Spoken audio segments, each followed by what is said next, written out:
سبحان اللہ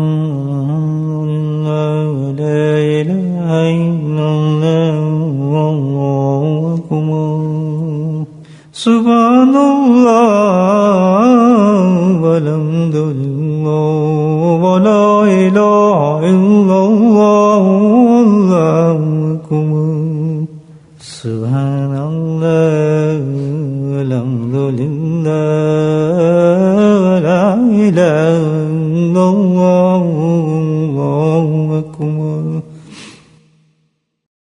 نحمدہ ونصلی علی رسولہ الکریم اما بعد قال اللہ تعالی فی القرآن المجید اعوذ باللہ من الشیطان الرجیم بسم اللہ الرحمن الرحیم ان اللہ وملائکتہ یصلون علی النبی یا ایھا الذین آمنوا صلوا علیہ وسلموا تسلیما اللهم صل على سيدنا ومولانا محمد مالك الجود والكرم اللهم صل على سيدنا ومولانا محمد وآله الف مرة اللهم صل على سيدنا ومولانا محمد وآله وصحبه وبارك وسلم أما بعد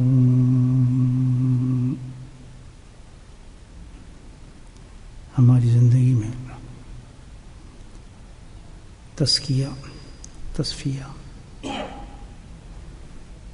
جس کو تصوف بھی کہتے ہیں کس قدر اہم ہے اور کتنا ضروری ہے۔ تزکیہ کا مطلب ہوتا ہے صفائی کرنا۔ جس طریقے سے اپنے گھر میں ہم صفائی ضروری سمجھتے ہیں، کمروں میں صفائی ضروری سمجھتے ہیں، گند کو صاف کرتے ہیں، اسی طرح انسان کے باطن میں جو ہے وہ گند جمع ہو جاتا ہے اور وہ گند جو ہے بڑھتا رہتا ہے۔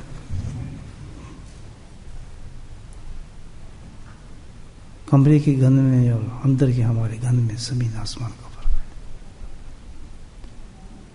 یہ جو اندر گند ہے انسان کے اندر جمع ہے،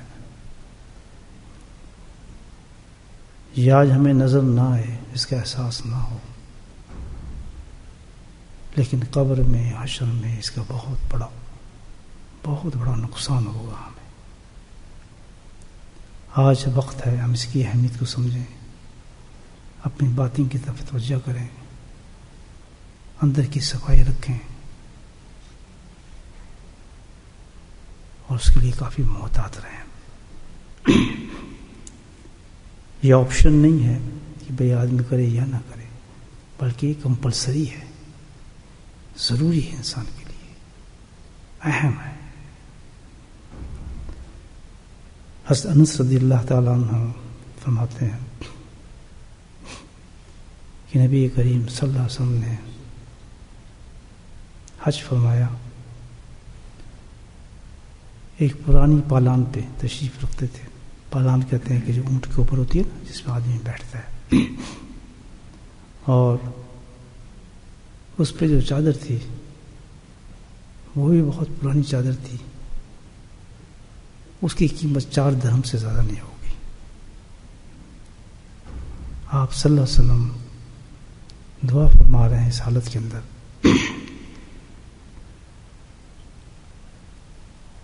کہ یا اللہ میرا یہ جو حج ہے ایسا حج کر فرما دیجیے، اس کو ایسا حج کر دیجیے کہ جس میں نہ ریا ہو اور نہ شہرت ہو۔ دیکھنے میں تو یہ 4 لفظ ہیں، لیکن بزرگان دین نے اس حدیث پہ لکھا ہے، ترمذی کی حدیث ہے،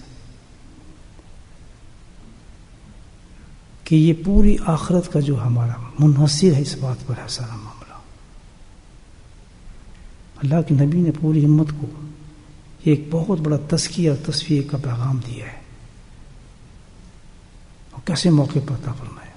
4 لفظ ہیں صرف، اپنی تک منسوخ فرما کر ساری امت کو اس طرف الرٹ کیا کہ اللہ میں یہ عمل کر رہا ہوں، یہ حج کی ہے، اس کا ایسا حج فرما دیجیے کہ نہ اس میں شہرت ہو نہ ریا ہو۔ اللہ سبحانہ تعالیٰ میرے بھائیوں اپنے فضل و کرم سے انسان کو اچھے اعمال، اخروی اعمال، آخرت کے اعمالوں کی توفیق دیتے رہتے ہیں۔ بڑے بڑے انعامات اللہ پاک انسانوں کو عطا فرماتے ہیں، کسی کو علم کے لحاظ سے، کسی کو قرآن کے لحاظ سے، کسی کو فقہ کے لحاظ سے، کسی کو حدیث کے لحاظ سے، کسی کو ذکر اذکار کے لحاظ سے، کسی کو تبلیغ کے لحاظ سے، کسی کو نوافل کے لحاظ سے بہت نوافل ادا کرتا ہے، دن رات ادا کرتا ہے، کسی کو صدقات کی نسبت سے، سب آخرت کے خزانے ہیں، کسی کو عمروں کے حساب سے، کسی کو حجوں کے حساب سے، تو بکھرے ہوئے ہیں آخرت کے اعمال جتنے بھی اللہ تعالیٰ انسانوں کو عطا فرماتے رہتے ہیں۔ یہ اس کا کرم ہے، فضل ہے۔ لیکن جس طرح اللہ تعالیٰ ہمیں یہ انعامات عطا فرماتے ہیں، اس حدیث کی روح میں یہ ہے کہ ان اعمالوں کی بھی احتیاط کی بہت سخت ضرورت ہے۔ صرف اعمال کر لینا ہی کافی نہیں ہے، بلکہ اعمال اس طرح محفوظ ہو جائیں، ان کی یہ حالت ہو جائے کہ جب روز قیامت میں حشر میں جائیں تو اللہ کے نزدیک وہ مقبول بھی ہو جائیں، اللہ ان کو قبول بھی فرما لے۔ کیوں کہ باطن کی جو بیماری ہیں ان اعمال پہ ڈائریکٹ اثر کرتی ہیں اور ان کو ختم کرتی ہیں، انسان کو پتہ بھی نہیں چلتا کہ میں نے تو اتنا عمل کیا تھا، میں نے تو سب کچھ کیا تھا۔ شداد بن اوس رضی اللہ تعالیٰ عنہ، ایک حدیث ہے مسند احمد کے اندر، یہ حدیث ہے کہ اللہ کے نبی صلی اللہ علیہ وسلم نے ارشاد فرمایا کہ جو دکھاوے کی نماز پڑھے گا وہ شرک ہے، جو دکھاوے کا روزہ رکھے گا وہ شرک ہے، جو دکھاوے کا صدقات کرے گا وہ شرک ہے۔ دیکھیں آپ، اسی کی اللہ کے نبی نے پناہ مانگی نا، کہ ایک ایسی بیماری انسان کے اندر موجود ہے باطن میں کہ جس کو خود اندازہ نہیں کر سکتا، وہ خود پکڑ بھی نہیں سکتا، خود نہیں پکڑ سکتا۔ وہ تو کہہ رہا ہے میں تو ایک عمل کر رہا ہوں، اچھا، اور اس کو کیا پتا کہ یہ عمل کی قیمت کیا ہے؟ ہونا تو ایسے ہی چاہیے۔ اللہ کے نبی فرمایا اے میرا مولا میری نماز ایسی کر دے جس میں ریا ہونا شہرت ہو، میرا روزہ جو میں رکھ رہا ہوں ایسا کر دے جس میں ریا ہونا شہرت ہو، یا اللہ جو مجھے تو نے قرآن کی توفیق دی ہے ایسا کر دے کہ اس میں ریا ہونا شہرت ہو۔ ہر عمل نفس سے یا اللہ ہمارا علم ایسا کر دے اس میں ریا ہونا شہرت ہو، یا اللہ میں سنتوں میں جو عمل کرتا ہوں ظاہر کو سجاتا ہوں اس کو ایسا کر دے کہ اس میں نہ ریا ہونا شہرت کا مفہوم ہو، یہ خالص اور خالص۔ اللہ سبحانہ وتعالیٰ نے قرآن میں تو یہ فرمایا، قرآن میں دیکھیں کتنی بڑی آیت ہے، یعبدوا اللہ مخلصین لہ الدین حنفاء ویقیموا الصلاۃ ویؤتوا الزکاۃ ذلک دین القیم۔ ساری دنیا جب بھی جتنی قومیں ہیں اللہ نے فرمایا کہ اصل دین جو ہے طریقہ کون سا ہے کہ دین خالص ایسا ہو، نماز ایسی ہو، روزہ ایسا ہو، سنتوں میں عمل ایسا ہو، تمہارا ذکر ایسا ہو، تمہارا علم ایسا ہو، تمہاری حدیث ایسی ہو کہ نہ اس میں شہرت مقصود ہو اور نہ کسی کو دکھانا مقصود ہو۔ بڑے کام اس سے بچنا بھائیو، بڑا کام ہے۔ یہ تو اتنی بڑی چیز ہے، اتنا بڑا ٹارگٹ ہے کہ آپ یہ دیکھیں کہ ہم تو سمجھ کے جائیں گے کہ ہم نے تو بہت روزے رکھے ہیں، بڑی عبادات کی ہیں، بڑے عمرے ہیں، بڑے حج ہیں، لیکن وہاں تو یہ تو اس کے انعامات چھوڑیں آپ، بلکہ کیا ہوگا؟ شرک نکلے گا، چھوٹا بڑا جرم نہیں ہوگا، اللہ اکبر، شرک ہوگا۔ شرک کس میں لیا جائے گا اس کو؟ تو میرا تھا ہی نہیں، اللہ تعالیٰ کہے گا۔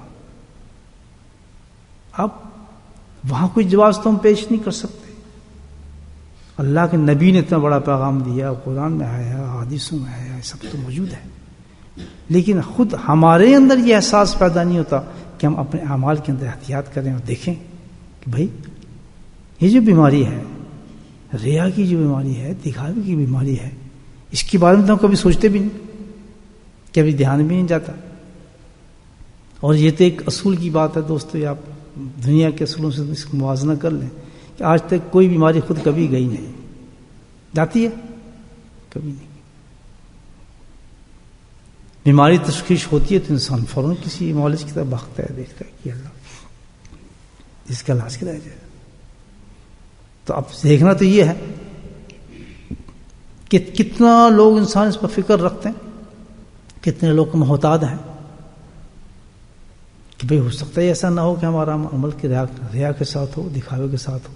اور یہ ایسی خبیث بیماری ہے دکھاوا اور ریا کی کہ آدمی خود اس کو نہیں پکڑ سکتا، خود نہیں پکڑ سکتا. تو عرض یہ کر رہا ہوں کہ یہ تزکیہ اور تصفیہ والی لائن جو ہے، جو اللہ نے حکم فرمایا ہے، اس کا یہ حکم کیا ہے؟ میں حکم دے رہا ہوں تمہیں اخلاص پیدا کرو اپنے اعمال کے اندر. اللہ کا حکم ہی ہے. تو جو اتنا بڑا حکم آ رہا ہے تو بھائی کم سے کم ہمیں اس پر قدم تو اٹھانا چاہیے، نہیں اٹھانا چاہیے؟ کتنا محتاط ہونا چاہیے کہ یارو میرے پاس یہ معاملہ ہے، میں صحیح بھی ہوں یا نہیں ہوں. کوئی ایسا شیشہ تو ہو جس سے مجھے پتہ چلے کہ میرے اندر ریا ہے، یہ دکھاوا ہے. وہاں تو ایک ذرے کے برابر بھی ریا برداشت نہیں کی جائے گی اللہ کے حضور میں.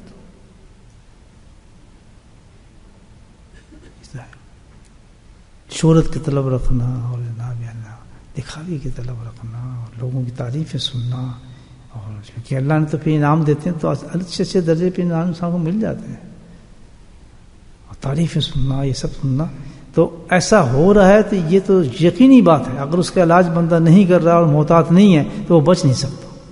یہ تو بہت بڑی چیز ہے. کیوں؟ اس میں دو دشمن ساتھ ہیں، ایک نفس اور دوسرا کون ہے؟ شیطان. وہ تو پوری طاقت سے چاہتے ہیں کہ اس کو تو رگڑ ایسا نکلے کہ اس کا پتہ ہی نہ چلے کہاں گیا، کدھر سے آیا اس کا. تو اس کا علاج بھائی یہ کچھ نہیں ہوتا، کوئی نہیں کر سکتا، بہت مشکل ہے. خود کبھی آپ کر ہی نہیں سکیں گے، میں کر ہی نہیں سکوں گا، کوئی نہیں کر سکتا. واحد اس کا علاج جو قرآن بتاتا ہے، احادیث بتاتی ہے، اور صحابہ کرام کی زندگیاں بتاتی ہیں، خود ترجمانی کرتی ہیں اس چیز کی. پورا اس علاج کا ترجمانی جو کی جاتی ہے صحابہ کرام کی زندگی سے، قرآن سے، بزرگان دین سے، آپ دیکھیں تو کہ ایک ہی ہے جس سے یہ بیماری نکل سکتی ہے اور کوئی طریقہ نہیں. اور وہ ہے کسی شیخ کامل کے ساتھ صحبت رکھنا. واحد یہ علاج ہے اس کا. میں آپ کو صحیح بتا رہا ہوں. اٹھا کے دیکھنا ہمارے اکابرین کی زندگی کو، انہوں نے اس سے چھٹکارا حاصل کرنا. حالانکہ کتنے درجے کے لوگ تھے، جی راتیں نمازوں میں تھیں، دن سیام اور قیام کے، اور ایسی ایسی تفاسیر اور ماشاء اللہ علم حدیث میں، قرآن میں، فقہ میں. کون سی لائن ایسی ہیں جس میں آپ دیکھیں کہ ستاروں کی طرح چمکتے ہیں ہمارے علماء کرام الحمدللہ. اللہ ان کی قبروں پہ نور کی بارش کرے. تو انہوں نے ان تمام علوم کو اپنے تئیں نہیں لیا. حالانکہ کتنے مقام تھے، وہ کتنی تعریفیں ہیں، آج تک میں تو کہتا ہوں قیامت تک ان کی تعریفیں ہوتے رہیں گے الحمدللہ. کون بھول سکتا ہے رشید احمد گنگوی رحمۃ اللہ کو؟ کون بھول سکتا ہے حکیم محمد رحمۃ اللہ کو؟ حضرت محمد ذکر تو کون بھول سکتا ہے؟ بھول سکتا ہے کہ جس آج بھی اس وقت بھی دنیا کی کسی مسجد کے اندر وہ کتاب پڑھی جا رہی ہے حضرت کی، بتائیں مجھے.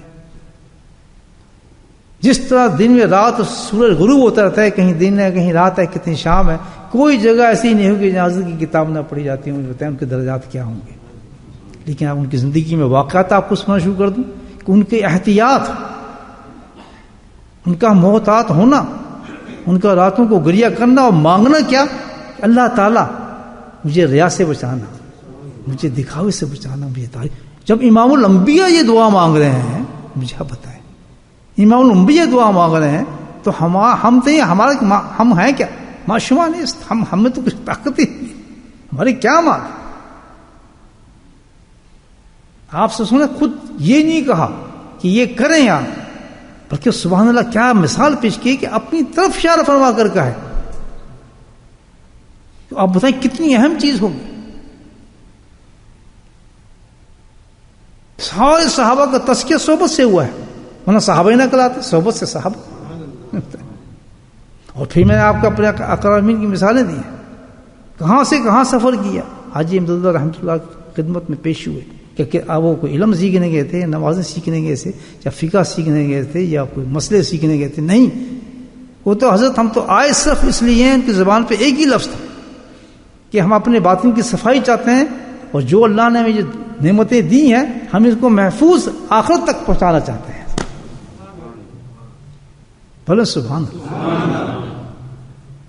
تو یہ ہمیں کیا ہو گیا؟ ہم تو بہت بڑے بن گئے. کسی اللہ کے پاس جانے کو ہم توہین سمجھتے ہیں، کسی کی خدمت میں بیٹھنا ہم توہین سمجھتے ہیں. ہم تو سب کچھ. یہ تو بڑی بات میں نے کہی نہیں کہ اللہ والے کی جوتے اٹھانا، میں تو صرف کہہ رہا ہوں خدمت کی بات کروں کہ ان کے سامنے بیٹھنا، ان کی باتیں سننا. ورنہ تو ہمارے عقل بھی تو کہتے ہیں یہ تو ملتا ہے اللہ والوں کی جوتیاں اٹھانے سے. وہ تو خیر آج کوئی ملے گی نہیں ایسا آدمی. اس میں بھی ریا ہے. آپ کو آج بھی کوئی جوتی اللہ والے کو اٹھاتا ہے تو اس میں ریا ہے کہ لوگ دیکھیں بھائی میں اللہ والے کی خدمت کر رہا ہوں. لیکن اللہ والے یہ چور جو ہمارے دل کے اندر جو بیٹھے ہیں نفس کا چور، یہ کوئی نہیں پکڑ سکتا سوائے اللہ والے کے. مجھے یاد آتا ہے اپنے حضرت کا ایک واقعہ. پوری جماعت بیٹھی تھی، مفتیان بیٹھے تھے، بڑے بڑے بزرگ بیٹھے تھے. تو ایک شخص آ گئے، بڑے نورانی چہرہ، بڑے اچھی کیفیت میں تھے. مجھے ایک دم یاد آیا واقعہ. یہ غلام بھی بیٹھا تھا پیچھے. وہ تو بڑے لوگ تھے، میں تو جوتوں میں بیٹھتا. تو عجیب چیز ایک سیکھی وہاں سے، اور عجیب اصلاح کا طریقہ تھا حضرت کا. بتاتا ہوں اللہ والے کی صحبت کے 2 لفظ مجمع کو صحیح کر جاتے ہیں. وہ صاحب آئے تو سلام دعا کیا، تو پھر گفتگو شروع کی انہوں نے حضرت سے. تو انہوں نے اپنی باتیں شروع کی. جناب میں اتنے نفل پڑھتا ہوں، میں اتنے وہ کرتا ہوں، میں نے اتنے حج کیے ہیں، میں نے اتنے عمرے کیے ہیں، اور مجھے نبی کی زیارت بھی ہوئی ہے، اور یہ ہوا ہے فلاں. حضرت سنتے رہے. سنتے سنتے وہ تو طبیب ہوتے ہیں، طبیب کل بھی ہوتے ہیں یہ لوگ. سنتے سنتے کہ بھائی بات یہ ہے، آپ ماشاء اللہ جتنی باتیں کر رہے ہیں مجھے تو شرم غالب لگتا ہے کہ آپ میری جگہ ہوں، میں آپ کی جگہ ہوں.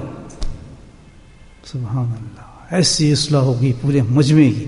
آج 60 سال 50 سال گزر گئے لیکن لفظ میرے دل پہ لکھے گئے ہیں. سبحان اللہ.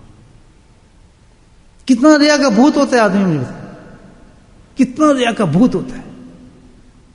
سیکنڈوں صاف کر دیا سارا کچھ. وہ پھر الحمدللہ ایسے انسان بن گئے. وہ میں آپ کو مثال اس کی کیا دوں. تو ایسی بڑی مثالیں ہیں اللہ والوں کی صحبت میں بیٹھنے کی. ایک جھٹکے میں نکل جاتا ہے نفس انسان کی، بیماری دور جاتی ہے. لیکن ہمیں کوئی اس کا فکر ہی نہیں کہ بھائی ہمیں حشر میں کیا ہمارا ہوگا. کتنی بڑی حدیث ہے.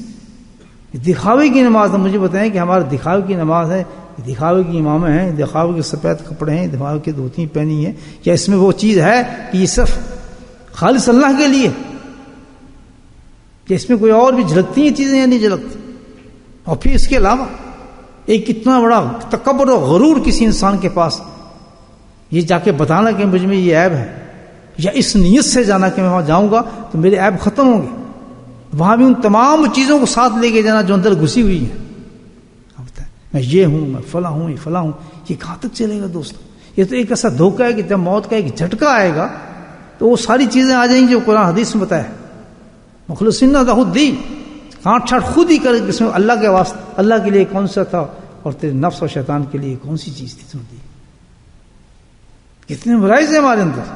لیکن سبحان اللہ، اللہ والوں کی صحبت میں اگر اس نیت سے آدمی جا رہا ہے اور محنت کر رہا ہے، اس پہ سنجیدگی کے ساتھ محنت کر رہا ہے، لگا ہوا ہے، جس طرح اس کی اصلاح کرنا چاہتا ہے اس کا شیخ، اس کو ایکسپٹ کر رہا ہے دل و جان کے ساتھ. کیوں کہ جو مریض ہوتا ہے اس کو تو پتہ نہیں. ایک آئے گا نرس آئی، اس نے آ کے ایک اور اندر لگا دی نالی، دوسری آئی اس نے کاٹ کے ایک اور نالی لگا دی، تیسرا ڈاکٹر ہے اس نے گلے کے اندر سے دوا دینی شروع کر دی. کوئی روک سکتا ہے؟ مجھے بتایا.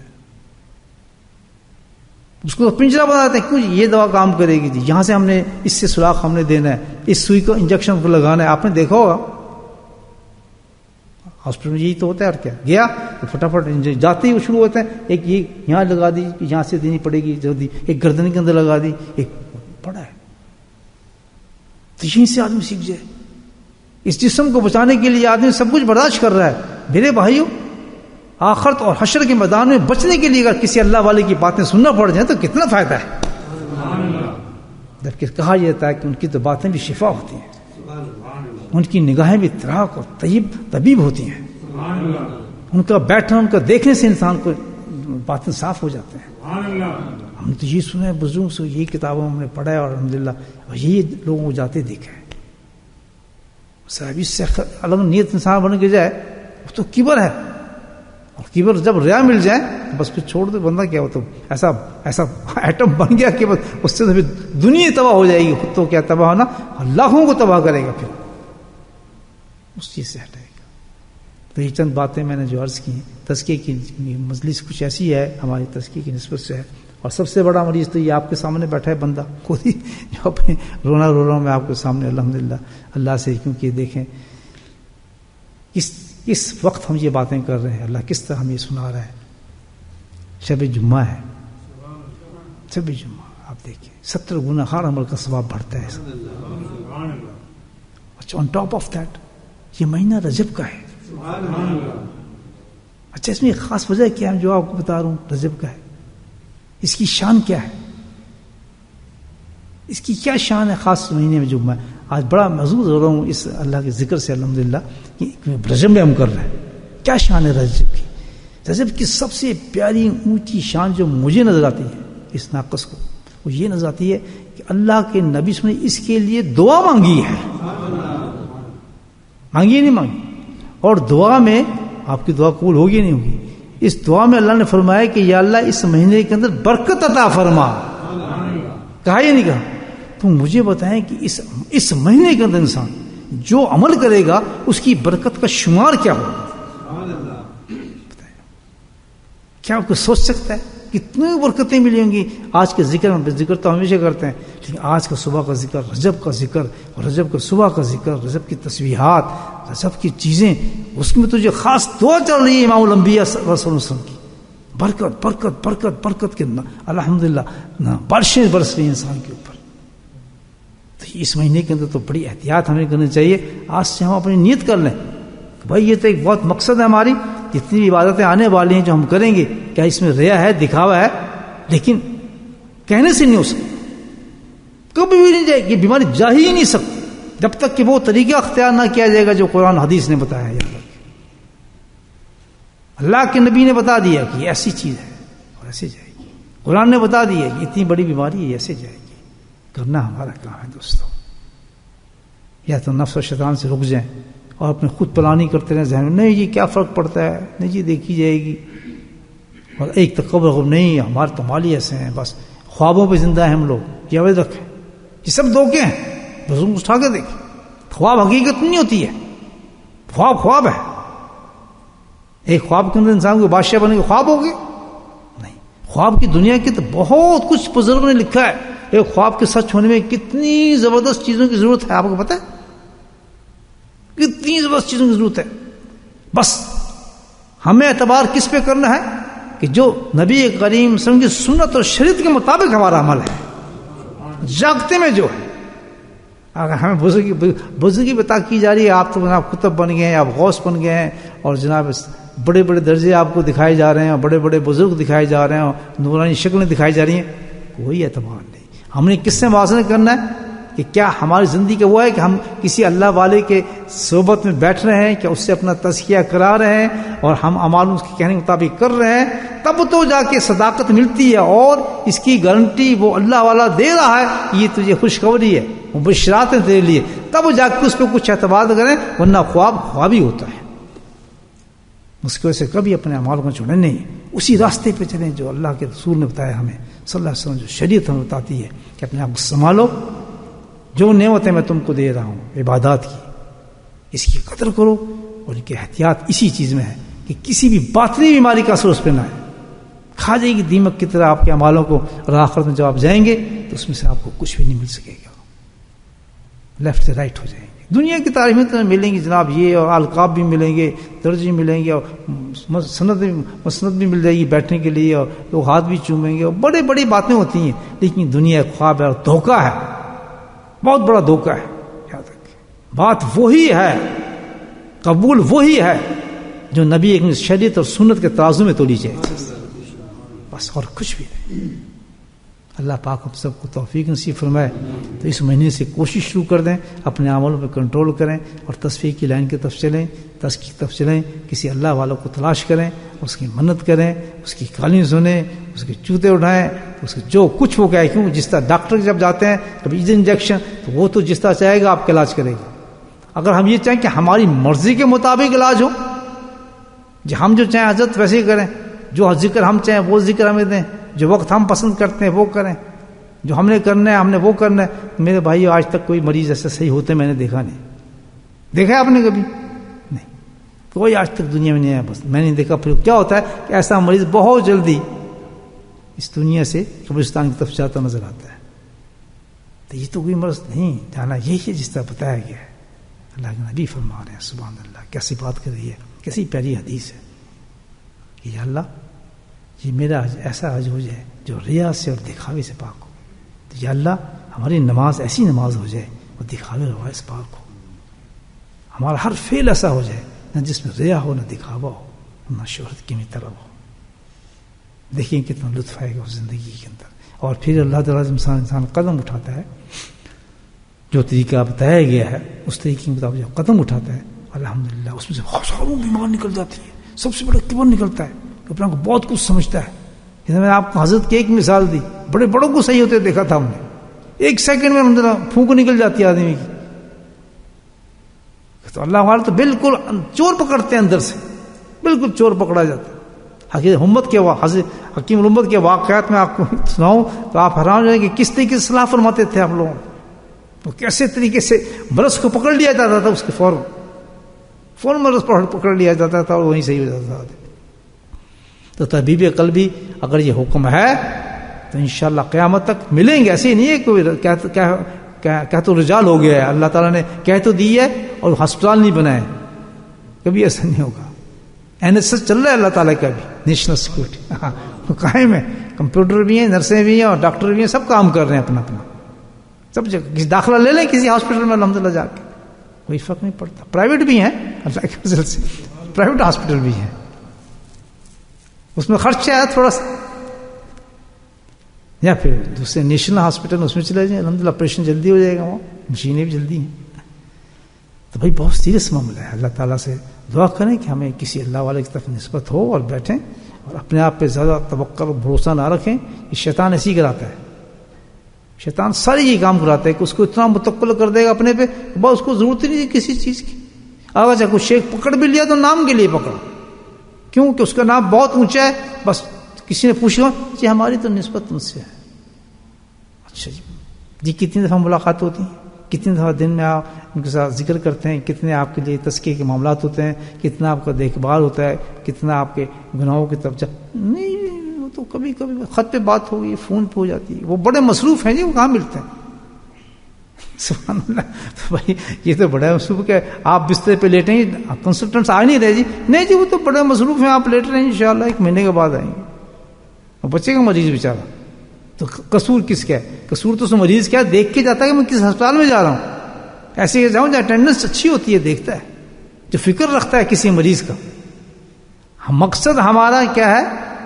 اپنی اصلاح ہے، مقصد یہ نہیں کہ اپنے پھر یہاں شہرت اور ریا کو دیکھتے پھریں کہ جی میرا تو فلاں سے تعلق ہے اور میری فلاں سے نسبت ہے، فلاں سے نسبت ہے، کوئی اس سے کام نہیں بنے۔ نہیں، دیکھنا یہ ہے کہ الحمدللہ اپنا علاج ہو رہا ہے، بے شک ایک بہت چھوٹے انسان سے ہو رہا ہے جس کو کوئی جانتا بھی نہ ہو، لیکن الحمدللہ بیماری نکل رہی ہے، اللہ کے قریب ہو رہا ہے، اس کے اعمال نکل رہے ہیں۔ بس سب سے بڑا آپ کے لیے جنید بغدادی باجزید بستانی وہی ہے۔ ہمارا تو یہ بیٹھے ہیں باجزید بستانی، بلکہ ہمارا تو حضرت اسلام کے درجے پہ کہتے ہیں ہماری بیٹھے ہیں، ہمیں اب ضرورت نہیں کسی چیز کی، ہمارا کام بن رہا ہے۔ تو یہ سب دھوکے نکالیں، قدم اٹھائیں، اللہ کی راہ سے چلیں، اپنے آپ کو کسی کے سامنے پیش کریں اور بالکل ننگے ہو جائیں، بالکل ننگے ہو جائیں۔ جناب یہ ایوب ہے الحمدللہ، اب آپ دعا فرمائیں۔ ان کو تو بھائی یہ ہے کہ دیکھیں اللہ تعالیٰ نے کیسے انتظام رکھا ہے کہ جب اللہ والے اپنی مریضوں کی رات کے وقت دعا فرماتے ہیں تو سب سے پہلے نہ اپنی دعا مانگتے ہیں، نہ اپنے گھر والوں کی مانگتے ہیں، نہیں بلکہ کیا ہے کہ اپنی مریضوں کی شفا کی دعا مانگتے ہیں۔ اور یہ حدیث ہے، ہمارے یہ حدیث ہے کہ جب کوئی غائبانہ دعا مانگی جائے تو اللہ اس دعا کو قبول فرماتے ہیں۔ تو جس وقت وہ دعا مانگتے ہیں تو ان کی نیت یہ نہیں ہوتی کہ اللہ میں بہت اونچا ہوں، میں تو جو دعا مانگوں تو قبول کر لے گا، نہیں، اللہ تعالیٰ تیرے حبیب کے بتایا ہوا طریقہ ہے کہ تیرا امتی میرے پاس آیا ہوا ہے اور تو نے کہا ہے کہ غائبانہ دعاؤں کو قبول کرتا ہوں، تیرے میرے مولا اس کی دعا قبول فرما، اس کے یہ عیب ختم کر دے۔ تو اللہ تعالیٰ کہتا ہے کہ اس سے پہلے جو ہوگا الحمدللہ میں اس کا ختم کروں، میں تیرے عیبوں کو بھی ختم کرتے چلا جاؤں گا۔ کیسا سسٹم اللہ پاک نے رکھا ہے کہ کس طریقے سے ان سے کام بنتا ہے. اور کوئی اللہ والا کبھی ہو نہیں سکتا کہ نسبت ہو جائے اس کی، وہ بھول جائے اس کو کہ اس کے لیے دعا نہ کرے. اور جس سے ملنا نہ ملاقات نہ کچھ، نہ حضرت کا پتہ کب آئے کدھر چلے گئے نہیں، بس یہی ہے کہ جی ہم تو ان کے مرید ہیں، ہم سے تو ان کا اصلاحی تعلق کیا ہوا ہے. اصلاحی تعلق تو کیا ہے، لیکن کچھ دکھاؤ تو صحیح کہاں سے اصلاح ہو رہی تمہاری. ہم مانتے ہیں بڑے اونچے درجے ہیں، الحمدللہ بڑے درجے کے مالک، اس میں کچھ نہیں، لیکن تمہارے ساتھ کیا معاملہ ہو رہا ہے؟ تمہیں تو ہوئے 10 سال ہو گئے، تم تو وہیں ہو کوڑوں کی بیل کی طرح، تمہارا تو ہل ہی نہیں رہے. وہی ستی کی جو تمہاری عبادات ہیں بھری ہوئی ہے گند سے، ریاؤں سے بھری ہوئی ہے، شہرتوں سے بھری ہوئی ہے، نہ اس کا شمار، موت آنے والی ہے. تم تو کبھی ان کی صحبت میں بیٹھی نہیں. جب یہ کہتے ہیں بزرگان دن کہ ایسا بزرگ پکڑو کہ جس کے ذکر کی مجلس صبح بھی ملے شام بھی ملے، تو اس سے بڑی اور کیا نعمت ہوگی مجھے پتہ ہے. ہم حضرت کی مجلس کو لینے کے لیے، اس چیز کو حاصل کرنے کے لیے، میں 1 سال 2 سال نہیں 20 سال تک یہاں سے سفر کرتا تھا اور جا کے پھر آتا تھا، پھر سفر کرتا پھر جاتا تھا. اب مجھے بتائیں کیوں؟ مجھے پتا تھا یہ تو کیا جو کچھ چھوڑو بھائی اپنی صفائی کرانی ہے، یہ گھر بیٹھ کے نہیں ہوگی، اس پہ تو اللہ نے اب شیخ وہاں دے دیا ہے، اب تو بھائی محنت کرنی ہی پڑے گی. رک گئے تو رک گئے. یہ تو ہے. تو جب ایسا زمانہ آ جائے اللہ تعالیٰ ہر مسجدوں میں ذکر کی مجلسوں کو ظاہر کر دے، جاری کر دے، انتظام کر دے، وہاں بھی نخرے کیے بیٹھے نہیں جی جنید بغدادی آئیں گے تو پھر کریں گے. وہاں جب مجلس میں کوئی انسان ایسی مجلس میں جائے گا تو وہ شیخ کا کمال نہیں ہوگا. دینے کی ذات اللہ کی ہے، اللہ تعالیٰ دیتا ہے، اللہ صفائی کرتا ہے. وہ تو اس کی اس محنت پہ کہ یہ تو میں نے ایک ہسپتال میں نے بنایا ہے، اس ہسپتال کا انچارج اس کو بنایا ہے، یہ کچھ نہیں کرے گا. تو جا اس میں بیٹھ، تعلق میرا اور تیرا ہی ہوگا. سبحان اللہ. اس کی طرف کیوں دیکھتا ہے؟ دینے تو والا میں ہوں، تو میری وجہ سے ہے، مجھ سے صفائی چاہتا ہے، تو مجھ سے آخرت چاہتا ہے، مجھ سے حشر چاہتا ہے. وہ تو ایک جگہ بنائی، ایک اڈا بنا دیا، ایک سسٹم ہے جس میں تو بیٹھے گا. دوں گا تو میں، وہ کیا دے سکتا ہے؟ سبحان اللہ، کیا سسٹم اللہ نے بنایا ہے. کون کہے گا روز قیامت میں کہ اللہ تعالیٰ بولڈرنگ کی زمین جو تھی تو نے سراب نہیں کی تھی؟ اللہ تعالیٰ کہ بولڈرنگ کی زمین تو میں نے ایسے سراب کی تھی کہ ہر صبح شام وہاں فرشتوں کے اتنے ڈھیر ہوتے تھے کہ آسمان اور زمین ڈھکا ہوتا تھا رحمت سے.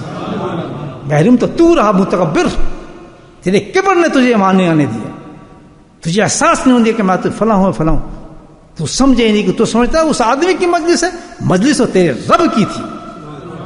ذکر میرا تھا، رحم میرا تھا، کرم میرا تھا، صفائی میں کرنا چاہتا تھا، دنیا میں آواز میں نے پہنچائی. وہ کون ہے دینے والا؟ وہ تو میرا ایک انتظام تھا، میرے اسباب پہ دنیا قائم ہے، کوئی کسی کو کچھ نہیں دے سکتا. میں غلط کروں دوستوں؟ میری باتیں سمجھ آ رہی ہیں؟ جس کو آ رہی ہے ہاتھ کھڑا کرے. ماشاء اللہ، پسند بھی آ رہی ہیں؟ ذرا ہمت کریں. کب تک اس طرح لٹو بنے رہیں گے ان چیزوں میں میرے دوست؟ کس طرح بنے رہیں گے؟ اللہ کی رحمتوں کو، یہ رحمت ہے، یہ رحمت ہے اللہ کی، اس سے بڑی کوئی رحمت نہ ہوگی. جہاں سے اللہ سبحانہ تعالیٰ تزکیہ کرتا ہے، انسان کا تصفیہ کرتا ہے. آپ کو معلوم کہ 1 ساتھ شیخ نے لکھا، 1 ساتھ یہ مراقبہ کرنا، 1 ساتھ 1 گھڑی کا یہ مراقبہ جو ہے یہ 70 سال سے عبادت سے بھی آگے بڑھ جاتا ہے. مراقبہ کوئی چھوٹی چیز ہے کہ صرف اس وقت آپ کیا کر رہے ہیں؟ آنکھ بند کر کے توجہ کے ساتھ، ہنف جس کو کہا جاتا ہے، پوری مرکز ہوگی تنفا آپ کی توجہ کس پر؟ چند لمحوں کے لیے بھی اللہ تعالیٰ کہتا ہے کہ مجھے اتنا پسند ہے وہ شخص کائنات کے اندر، پوری کائنات میں، کہ جس نے چند لمحے کے لیے بھی گردن جھکا کے اور گردن کی طرف، دل کی طرف توجہ فرما کر مجھے یاد کر لیا ایک دفعہ. معمولی چیز ہے مراقبہ، ذکر قلبی کو چھوٹی چیز ہے. کریں گے دوستوں قدر؟ سمن بکن ہونے سے کوئی فائدہ نہیں بنے گا، کہیں اس میں شامل آنکھ بھی بند، ناک بھی بند، اور دلوں پہ ہمارے اللہ مہر لگا دے، یہ تو کچھ نہیں کر سکتے. ختم کر دیں ہمارے دلوں کو، کہ ان کے نہیں سمجھ آ سکتی بات، یہ پتھر ہیں، دیواریں ہیں. اللہ کی رحمتوں کو سمجھو، انتظامات کو سمجھو، چیزوں کو سمجھو. میرے بھائیوں، فضائل اعمال اٹھا کے دیکھیں کہ حضرت شیخ نے کتنی حدیثیں لکھی ہیں، کتنے فوائد لکھے ہیں ذکر کے. یہ آپ بیتی ہے ان کی زندگی کی، ان کی کتابیں جو زندگی کے صفحات ہیں، تجربات ہیں، اس طرح انہوں نے زندگی گزاری ہیں. یہ سب پڑھنے کے لیے نہیں ہے. انہوں نے اپنی زندگی کی پیشکش کی کہ میں بتا رہا ہوں تمہیں یہ عمل کرو جو میں بتا رہا ہوں. اللہ کا ذکر کیا. فضائل اعمال آپ دیکھیں تو حیران ہو جاتا ہے.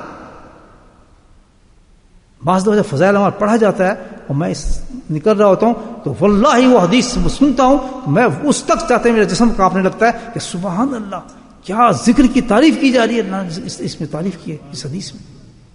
ہنستے ہوئے جنت میں جائیں گے, جنت کے باغ ہیں, ایسی ایسی تعریفیں کی ہیں الحمدللہ ذکر کی. اور ہم انسان, اور پھر اللہ نے وہ چیزیں پہنچا بھی دی ہیں, سزا بھی دی ہیں, آ بھی گئی ہیں, موجود بھی ہیں, ہر وقت موجود ہیں اللہ کے فضل سے. لیکن ہم ہیں کہ بالکل بند ختم ہو چکے ہیں اپنی اپنی دنیا کے اندر مست. اللہ پاک سے دعا کریں اللہ سبحانہ تعالیٰ ہماری ان جو بند ہو چکی ہیں چیزیں, اچھی چیزیں سننے کے لیے, ان چیزوں کو ختم کر دے, آخرت کی فکر دے, آخرت کا ہمیں غم عطا فرمائے. واخر دعوانا الحمدللہ رب العالمین.